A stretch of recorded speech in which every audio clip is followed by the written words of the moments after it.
So Lucas, I'm excited to have you on the ProLife Team podcast. Would you introduce yourself as if you were talking to a small group of pregnancy clinic executive directors? No. All right. Well, okay. Let's see. Are we recording now? Is it going out live now? Oh, I'm recording. It's not live, but All right. yeah, I'll be doing some editing. Yeah. All right. All right. Yeah, my name's Lucas Cullers. I'm with Parenthood Plan. We're a pregnancy help organization. We're virtual, and so we can reach a lot of people. Right now, we're here to help support, give unwavering support to those with unexpected pregnancies. That's all we're doing right now. We started this 2022, but it went back several years before the calling came back to me when I had my first child around in my 30s. When I went into a place called Planned Parenthood, knows the flip. We're Parenthood Plan, the other guys. I went to Planned Parenthood and we talked to them about how to be a parent. And the lady was younger than I was. Again, I was in my 30s. She was younger than I was. And she looks at me and said, Mr. Cullers,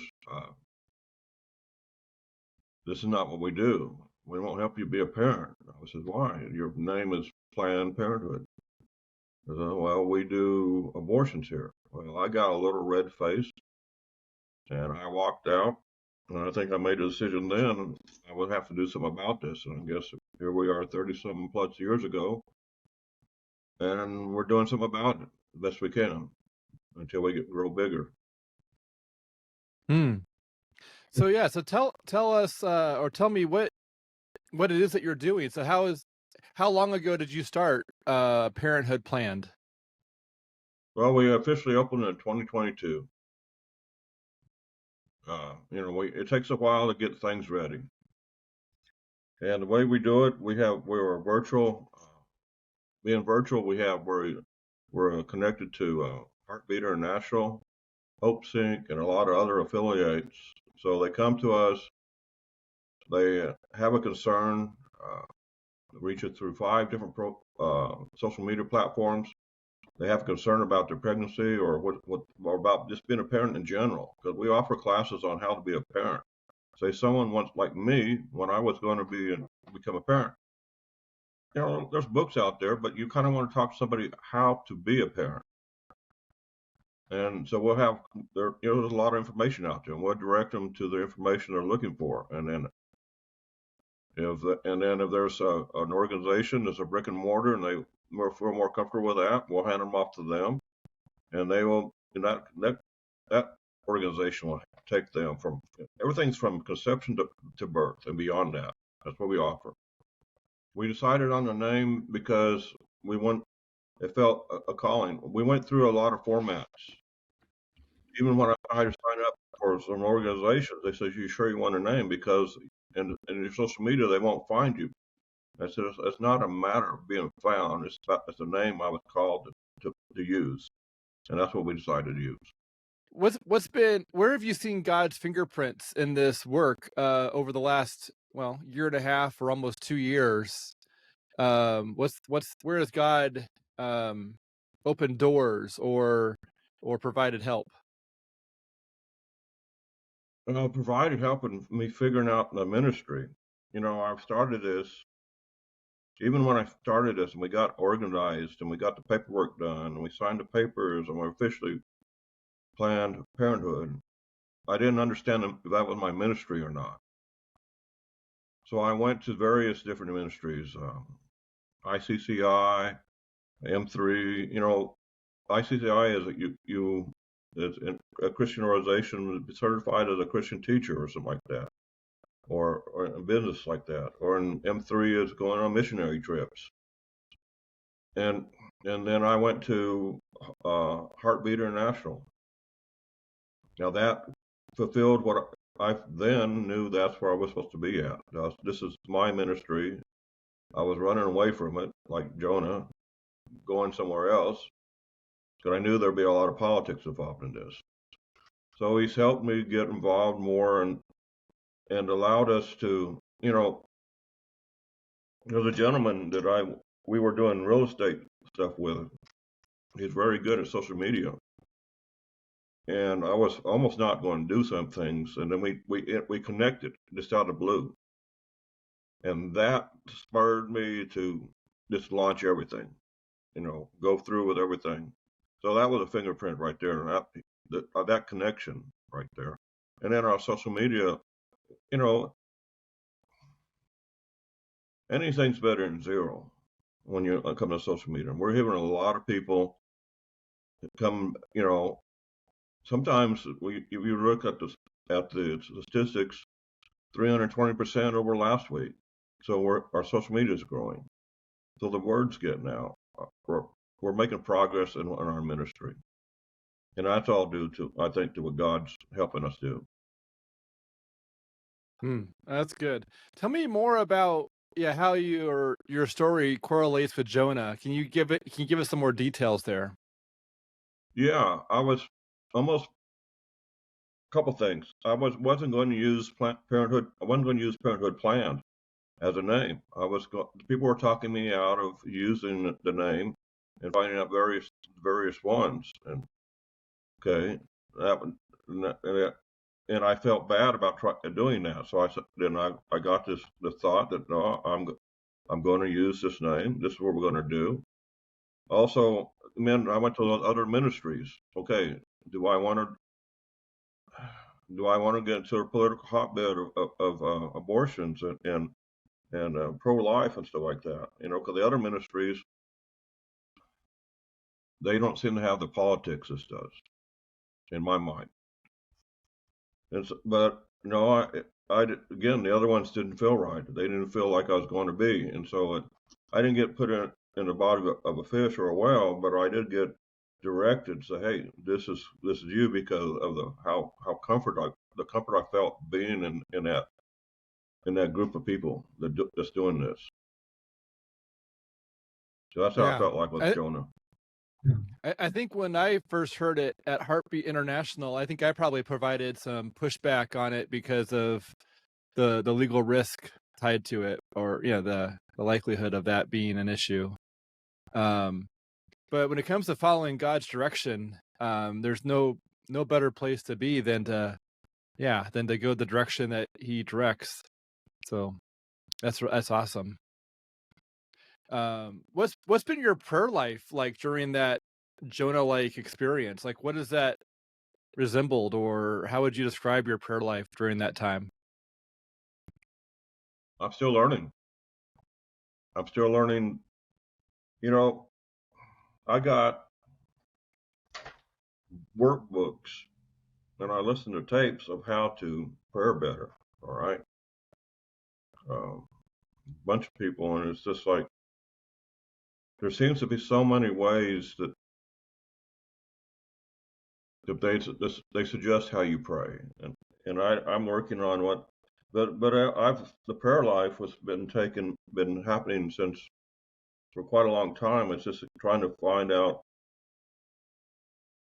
All of us come to the point where I've said, your will be done. Basically, most of my prayers go that way. But every day there's definitely a prayer. Going back to your backstory or the origin 30 years ago, as you reflect on this today, how a group called Planned Parenthood refused to provide parenthood training, or does not provide. Can you expand on that, that thought, and just the lack of honesty, or the lack of integrity, or just how that's like their name holds a false belief in who they are and what they do? Well, I can understand. Just put it this way: I understand why they say they offer Planned Parenthood. Okay, and I've met a lot of people in this journey that when they were younger, they used these services for health benefits. It was free health benefits for even the simplest of pap smears. The stuff that that women have to take care of on an annual basis, and they provided for that. I totally understand what they do, and if they, to me,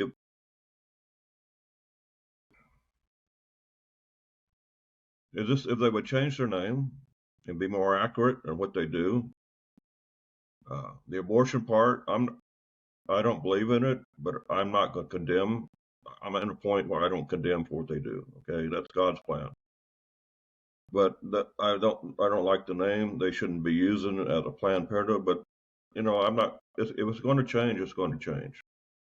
But I use our name so we know, so when you come to us, we're all about planning to be a parent. Even if you're not one now, come to us.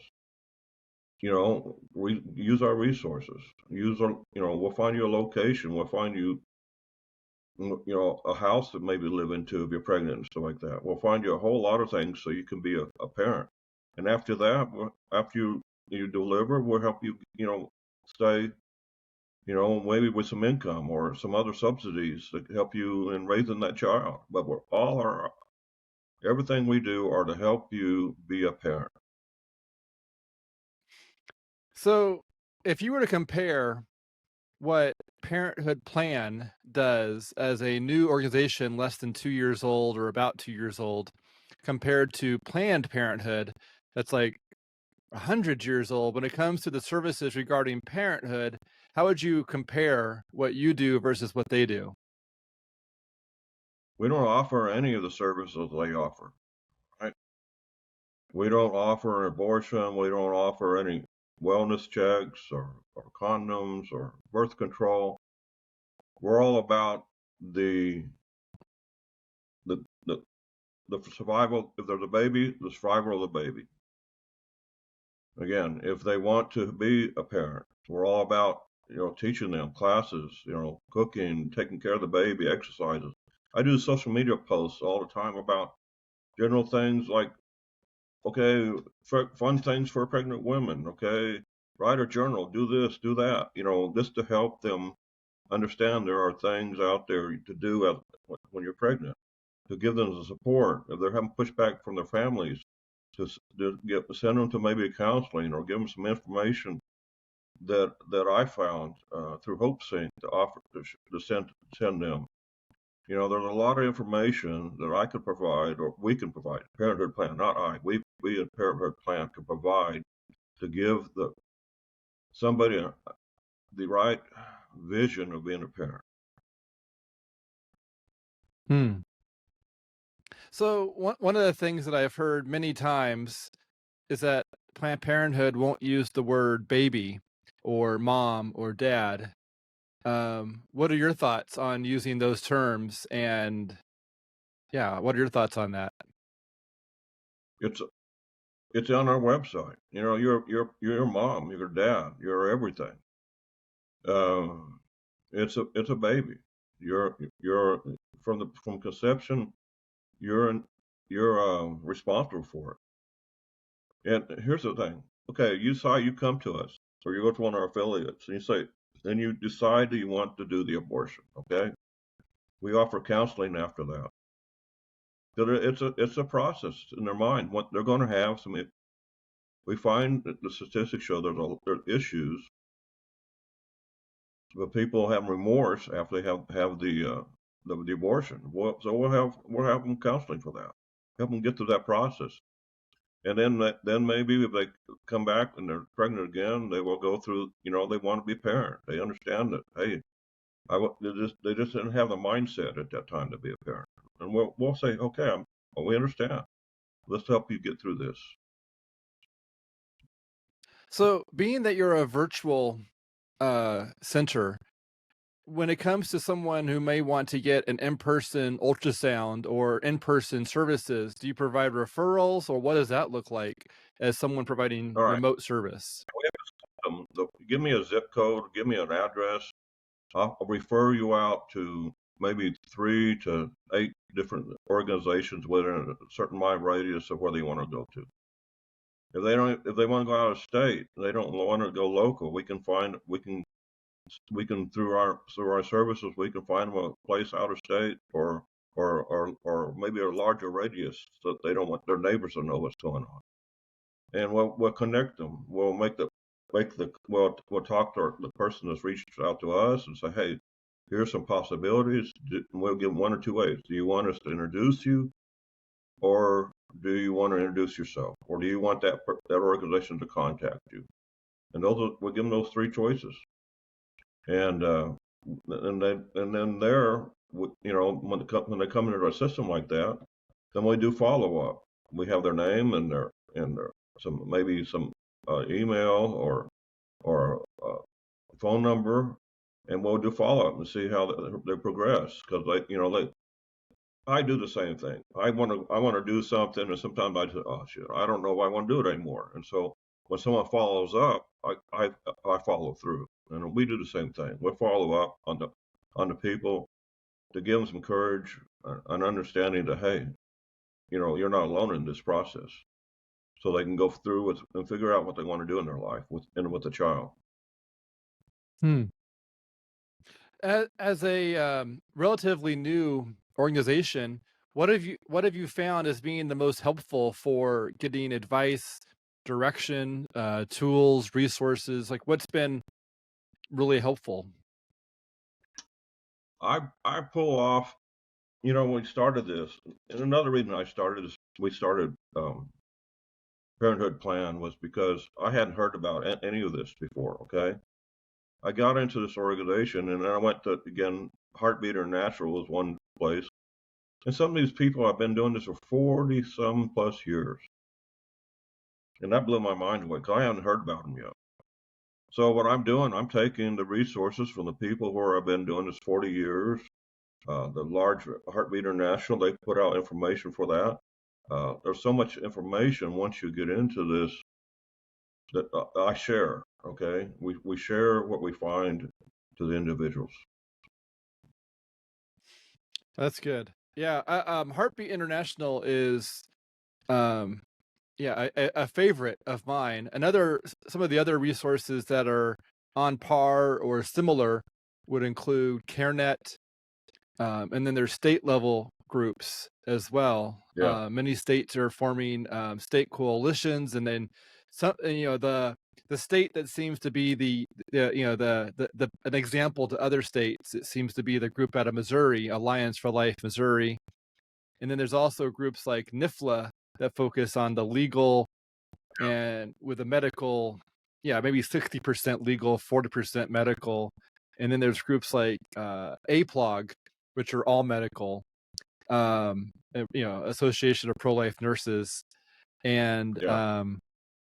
but anyways, all that to say is, yeah, Heartbeat International is definitely an amazing, yeah, like there's several diamonds when it comes to getting resources. I would say they're, yeah, definitely one of those top But level see, places to find right resources. now we don't offer medical like anything, so I use the resources on just getting the information to the individuals so they can go to that brick and mortar that has the medical, and those organizations will be more aware of some of the stuff that you mentioned than I am right now. But as I get a Yeah. brick and mortar, which I plan on doing, and we'll get more in tune with those resources as well.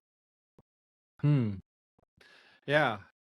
Are you thinking about brick and mortar, or are you thinking about getting a place on wheels? Which seems to be your priority, Both, or what are your thoughts on that? both, but kind of Awesome. simultaneously. Well, I don't know. It could be that. I've looked at both. The I think it's brick and mortar first. It's housing is what we really want. Housing for the women to stay at. Whether and then we want if we have our own facility for them to do the sonogram, that's fine too. But I want to provide housing and have the other groups who provide a sonogram that need housing to come to us.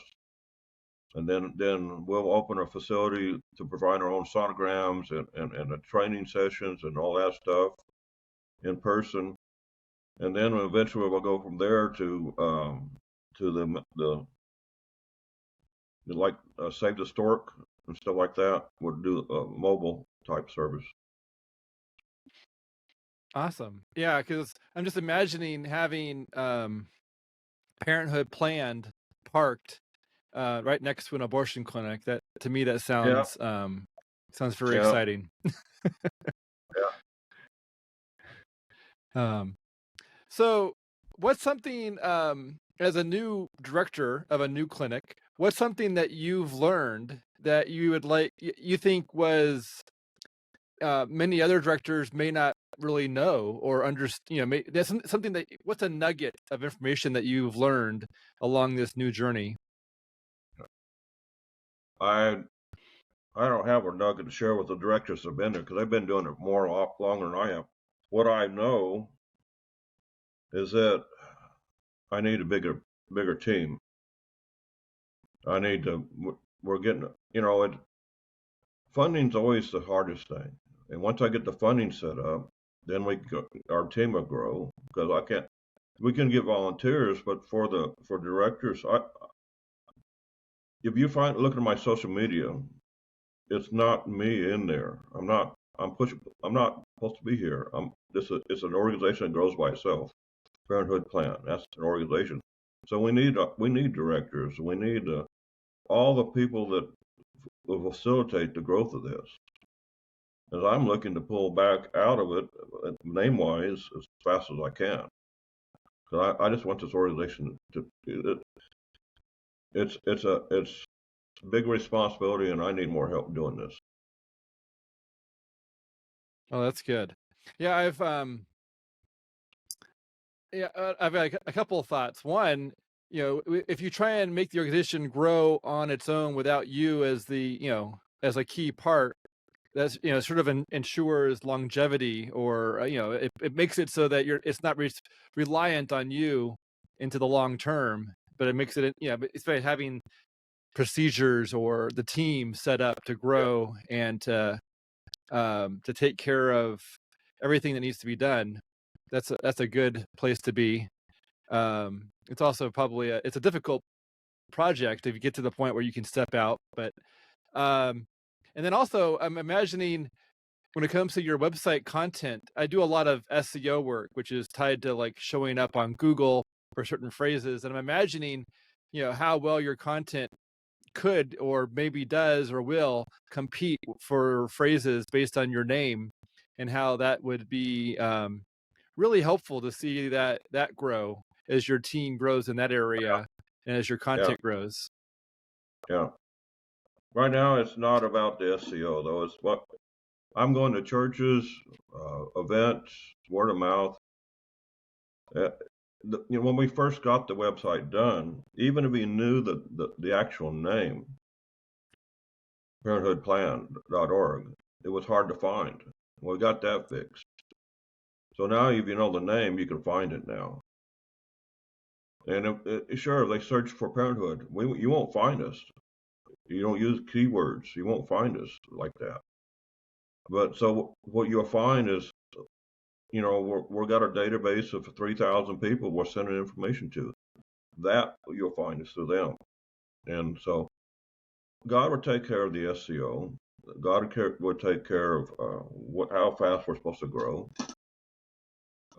So I'm comfortable with what we're doing right now. Cool. How did you grow that support base of 3,000 people or email addresses? What was that experience like? A past life, a life of several years. Oh, So okay. just take all those contents and past careers. We're probably going through a point where we're going to have to look and see. Unfortunately, even through this last year, I found some people that have been talking to deceased. Okay, it happens. So, but again, it's like a word of mouth. Okay, apostle going out there and speaking to the masses and having them listen to what he says, and then they go for somewhere else and they talk to somebody else and, hey, did you hear about this organization? So this is where we're at. We're in the grassroots stages right now.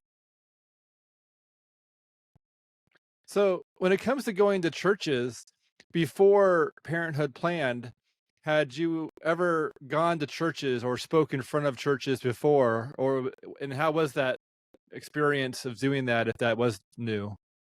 No, I go to church to listen to what the pastor has to say, or the minister, or whatever denomination I was at that time. And I've gone there to listen, but now I'm reaching out to them, saying, "Hey, we're here where you at." Some of them say, "Well, we already support this organization, so and so." That's just fine. That's cool. I understand that. But also, we're local. If you ever want us to stand up and talk to your congregation, let us know, and we'll come a couple minutes, set some time. Or if they just want some of our pamphlets or stuff to spread around, however they want to share the word, we'll do that. But it's more of, here's the thing: not every I've read this on an article, and it's kind of true. Not every church is going to want to do this because it's a political hotbed, and it's something maybe the congregation doesn't want to deal with right now, or it just doesn't fit well with what they're trying to do in their church life right now. So we write letters of introduction to the local churches. Then we write emails, and then we start attending their churches, and we talk to the pastors individually, and eventually they learn get to learn. Here's another thing: when you walk up to you say to somebody, "Hey, my name's Lucas. I'm a part of Parenthood Planned." They hear that other name first, Planned Parenthood, and then so they're leery. They don't understand. They think you're a scam. So you have to talk to them and discuss and show them the information what you're doing. You give them a link to go to. You give them a lot of information, so they understand that you're legit. And once you get legit, then they go in. Then they have to talk to. Okay, we have to have a council meeting of the other pastors and members of the church to see if they want to do that. So it's a large process. It's just getting them to understand that you are a legit company, and this is what your path is, and this is aligns with God, and through helping those wanting to have children, going through helping those have birth of an unexpected child. So that's a long process sometimes. So after you explain that to a pastor, what types of reactions have you received after they finally understand what you're doing and how you're not Planned Parenthood?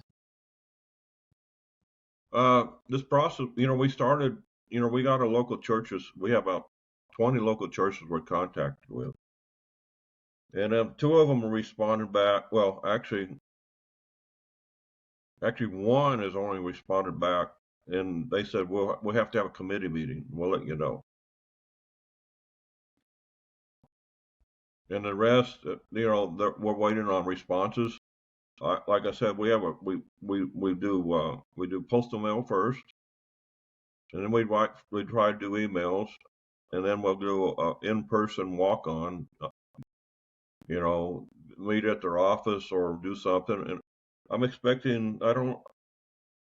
My expectation is, it may be another month or so before a congregation allows me to step up in front of somebody, which is fine with me because I need to get the nerves to do that, to be able to stand up in front of that congregation and explain to people what I want to do or what we want to do as an organization.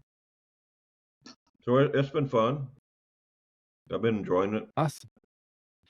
What sort of questions have you fielded from a church congregation, or what kind of what's been some of the comments afterwards after someone hears what you had to say?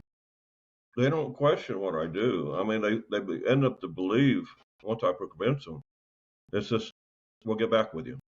That's all it's been. We'll get back with you. So again, as I get back with me, they might have some questions, because what I give them links to. We have an app. We even developed an app. Okay, and you go to that app, you download it onto your phone.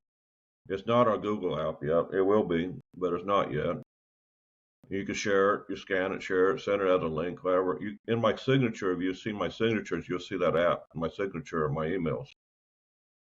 And with that app, you open it up, and it gives you all my social media, all Parenthood Plan social media feeds, 5 feeds. It gives you the website.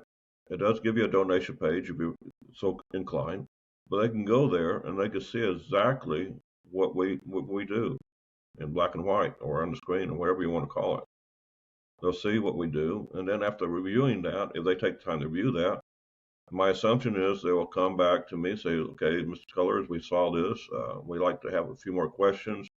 And then they'll have a process of saying, hey, okay, we might give you this much time at the end of the service or this much time in the morning. Some churches I've been to, they don't have time either way. They just have announcements, so maybe I'll be in a bulletin or something like that. So different churches are going to act different ways. Hmm. So going back to one of the original problems that you identified of awareness, meaning like you didn't know that these organizations were working for a long period of time. What are your thoughts on improving awareness of this issue and of the fight and of the people trying to do work? What are your thoughts on awareness? I tell you, that's why we're let's start over.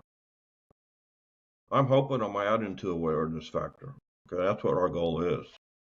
As I got into it, it's like you're going down the road and you want to buy this vehicle, this car, and all of a sudden you see so many of them on the road. Hey, I didn't know that, it's the same thing happened to me when I entered this ministry.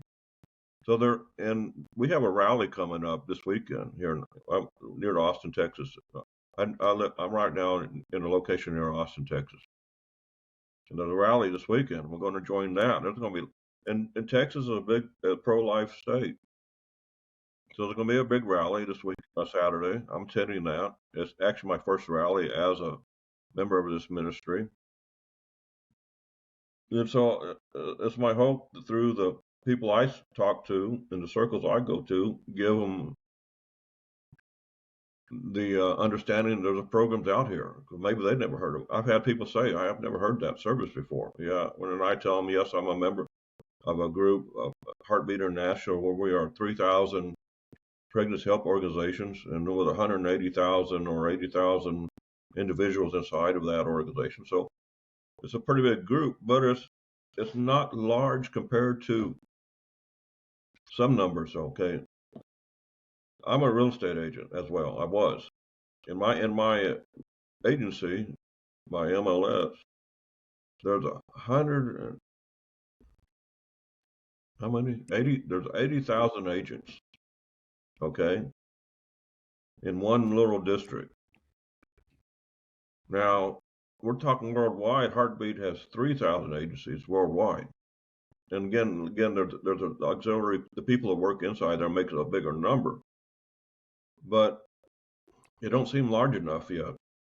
So we're working on that, and that's how we get the word out to them and other individuals is through meetings and podcasts like this. I guess I didn't think I'd ever be on podcast either, but so that's how it gets spread. And so I don't know. I know there's a lot of people out there now, and they've been working at this for a long time. Yeah, but awareness is a real problem. A lot of us know each other because we're in the pro-life movement, we're doing pro-life Yeah, work, but the mainstream, the main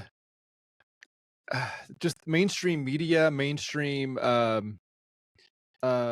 people that are not in the pro-life work yeah, don't, they don't have exposure or awareness of how, of this very important vital issue that hinges on, it's hinged to freedom, it's hinged to family, it's hinged to our country, our neighbors, our community in a deep way. And yeah. it's not to say it's the only problem, and there's a lot of darkness, there's a lot of problems, but this is one that is big. This is a big one. Social media, though, has given us a great tool to get out there. we're not as dark as we used to be. We can get out, and then once we get followers, those followers will share and share and share. So God's given us a good tool in social media if we use it right. That's good. Yeah, that's true. Which platforms on social media have you been using so far? Facebook, Twitter, LinkedIn, Instagram. Let's see. That's most of them. Yeah, YouTube. Okay. Oh, good. 5 of them. That's good. And we post daily. Okay. So Lucas, I've really enjoyed having you on this podcast. What are your final thoughts before we wrap things up?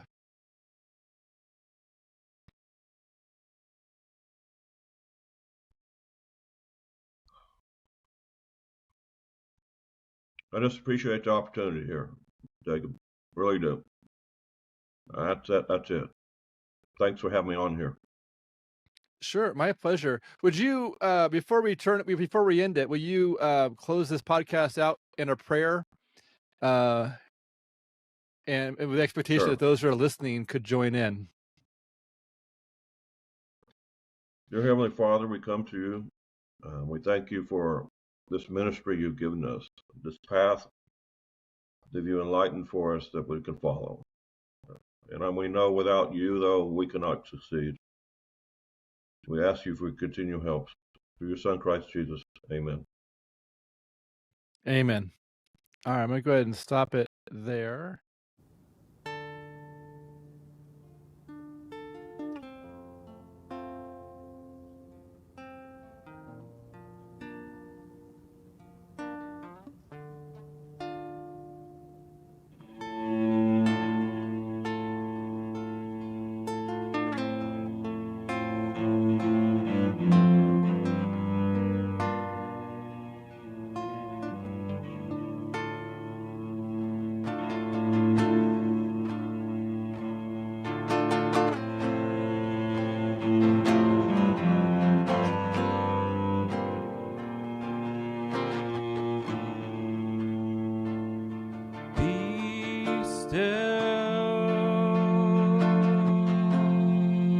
And know that I am God.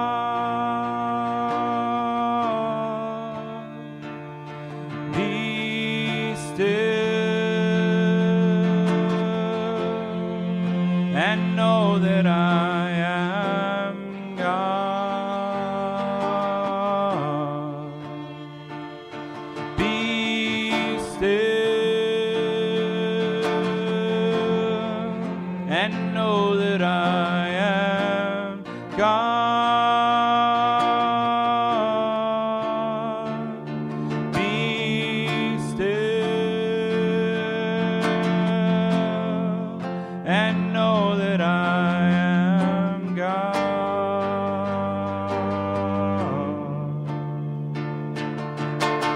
Fire of midnight, the thunder over waves, the murmur we can't hear it all, the reaching of our hands, the alibi of the broken, the wish inside the earth, the chorus of our questions, all creatures of the earth.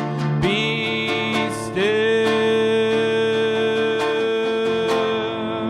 and know that I am God.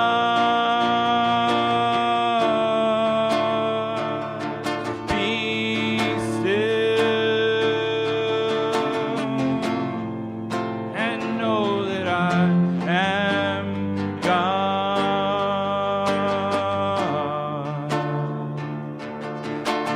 Broken sob at the graveside, the wedding bells at noon, the sounds of the lost and found, the reaching of our hands, the wail and the lion, the mother and her son, the family of terra firma, creatures of the earth.